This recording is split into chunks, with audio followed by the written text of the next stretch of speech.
নমস্কার, তোমরা সবাই কেমন আছো? নিশ্চয়ই সুস্থ আছো, ভালো আছো, বাড়িতে আছো। অনলাইন ক্লাসে আমরা আজকে পঞ্চম শ্রেণীর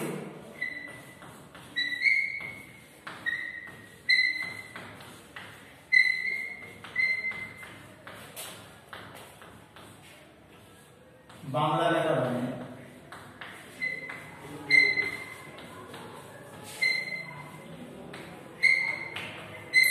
যে বিষয়টি নিয়ে আমরা আলোচনা করব সেটি হলো বানান শিক্ষা। কি না, বানান শিক্ষা। দেখবে বানান শিক্ষাটা কি না, কোনো ভাষাকে ভালোভাবে শিখতে হলে প্রথমে প্রয়োজন শুদ্ধ এবং নির্ভুলভাবে বানান পড়তে ও লিখতে, তারা সেদিকে তোমাদের নজর দিতে হবে। দেখবে সঠিক বানান শিখতে হলে শব্দগুলো ঠিকমতো উচ্চারণ করা প্রয়োজন। উচ্চারণ না করে কিন্তু তার মানেটা কিন্তু চেঞ্জ হয়ে যাবে। যেমন বাংলা ভাষায় হ্রস্বই এবং দীর্ঘই, হ্রস্ব এবং দীর্ঘ এর উচ্চারণের পার্থক্য বোঝাতে হবে। দন্তন্য এবং মূর্ধন্য, তালবস্য, মূর্ধন্যস্ব এবং দন্তস্ব এই বর্ণগুলি ব্যবহারের প্রয়োগ করতে হবে এবং সন্ধি ঠিকমতো নিয়ম জানতে হবে। যাই হোক, আমরা কিছু বানান নিয়ে আলোচনা করব। যেমন ধরো, আমি একটু বানান লিখছি।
দেখো, বয়ে জফলা আকার কয়তর হ্রস্বই ব্যক্তি, আর বয়ে জফলা কয়তর হ্রস্বই ব্যক্তি।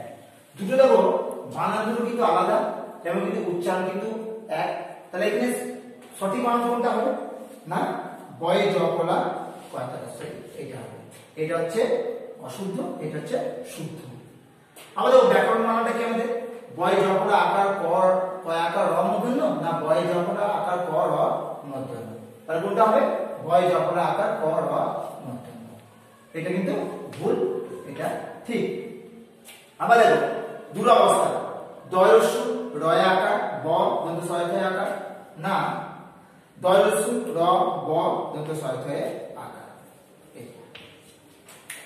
এদিকে দেখো বয়ে জফলা আকার অন্তস্থ ব্যয় আর বয়ে জফলা অন্তস্থ ব্যয়, তাহলে এটা ভুল, এটা ঠিক।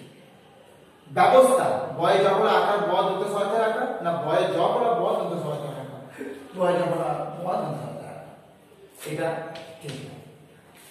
ব্যবসা বয়ে জফলা ব দন্ত সহায়তায় ব্যবসা, না বয়ে জফলা আকার ব দন্ত সহায়তায়, এটা।